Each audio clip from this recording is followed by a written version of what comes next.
பக்தியுடன் திருநங்கைகள் தாலி எடுத்துக் கொடுக்க வினோதமாக நடந்த திருமணம்.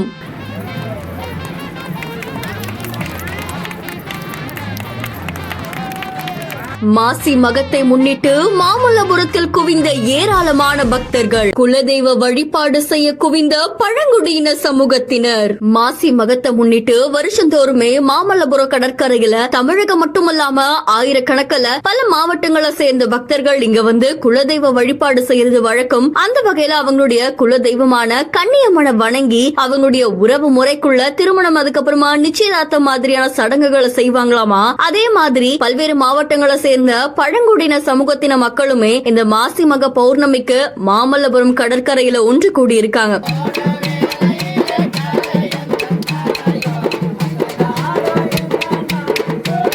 இதை தொடர்ந்து காஞ்சிபுரத்தை சேர்ந்த மாரி அப்படின்றவரும் சத்யா அப்படின்றவங்களுக்கும் இந்த ஜோடிக்கு திருமணம் நடந்திருக்கு. இதுல திருநங்கைகள் கடற்கரையில பூஜைகளை செஞ்சு அவங்களுடைய கைகளால தாலி எடுத்து கொடுத்து திருமணம் செஞ்சு வச்சிருக்காங்க. இதை தொடர்ந்து மணமக்களுடைய உறவினர்கள் என்ன சொல்லிருக்காங்கன்னா, அவங்க இனத்துல சில திருநங்கைகள் தாலி எடுத்து கொடுத்து திருமணம் செஞ்சா அதுல அவங்க சந்தோஷமா வாழ்வாங்க, ஆயுசு முழுக்க சந்தோஷமா இருப்பாங்க அப்படின்றத வழக்கம் அப்படின்ற மாதிரி சொல்லிருக்காங்க. இது அவங்களுடைய நம்பிக்கையா பார்க்கப்படுது அப்படின்ற மாதிரி தெரிவிச்சிருக்காங்க. அந்த அடிப்படையில மாசி பௌர்ணமியை முன்னிட்டு அங்க இருக்கக்கூடிய திருநங்கைகள் தாலி எடுத்து கொடுத்து பலருமே அங்க திருமணம் செஞ்சிருக்காங்க. இந்த காட்சிகள் சமூக வலைதளங்கள்ல வைரலா பரவிட்டு இருக்கு. இந்த செய்தி தொடர்பான உங்களுடைய கருத்துக்களை கமெண்ட்ல சொல்லுங்க. மேலும் செய்திகளுக்கு பிஹாண்ட் ஃபாலோ பண்ணிக்கோங்க.